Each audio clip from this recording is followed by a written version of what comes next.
ससुराल में लगातार मिलने वाले दुखों से तंग आकर 6 महीने मायके में बिताने के बाद आज सीमा अपने ससुराल लौट रही थी। पिछले हफ्ते पिता ने उससे कहा था, अब हम बूढ़े हो गए हैं, तुम्हारी लड़ाई अब हम नहीं लड़ सकते। कान खोलकर सुन लो, अपना घर खुद बचाओ और बसाओ, जैसे एक औरत बनाती है घर। सीमा ने पिता की इस चेतावनी को भी वैसे ही मान लिया जैसे उसने बचपन से लेकर जवानी तक हर चेतावनी मानी थी। क्या पहने, क्यों पहने, बाल कैसे बांधे, कैसे उठे बैठे, हंसे, सब कुछ वह पिता के कहने से पहले उनकी आंखों से ही पढ़ लेती और उसी अनुरूप ढलती रहती। आज पिता को कहकर बताना पड़ा कि बेटी अपने बच्चों के साथ अपने घर जा रही है। इसका मतलब यह आज तक की सबसे बड़ी चेतावनी है, उसने समझ लिया।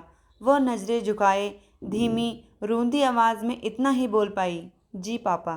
माँ ने बेटी की आंखों में झांका, वहाँ शून्य था। एक ही क्षण में बेटी कितनी सहजता से भाव बदल गई। माँ हैरान थी, लड़की की कितने स्तरों पर कैसी कैसी ट्रेनिंग करता है यह समाज, माँ सोच रही थी। माँ ने पिता की आंखों में झांका, वहाँ अजीब सी विरक्ति फैली हुई थी।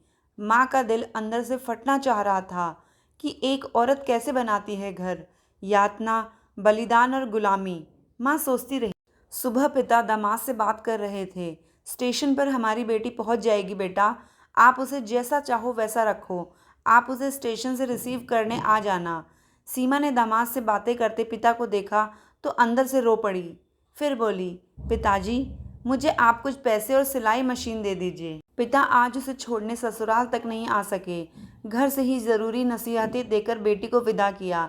भाई और माँ स्टेशन तक छोड़ने आए और माँ बोली, बेटा जा ससुराल, हिम्मत मत हारना, तू कमज़ोर नहीं है, ईश्वर तेरी रक्षा करेंगे। माँ बेटी को ट्रेन में बिठाकर नीचे उतर आई और स्टेशन पर एक बेंच पर बैठ गई।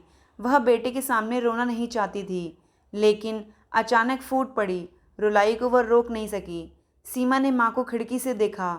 ट्रेन चल पड़ी थी। सीमा ट्रेन से उतरकर वापस आ जाना चाहती थी, लेकिन उसके सर पर अब नसीहतों की भारी गठरी लदी थी। वह उस गठरी को छोड़कर उतर नहीं सकती थी। सारे रास्ते वह आंसुओं के सैलाब को पोंछकर मजबूत बनने की कोशिश कर रही थी।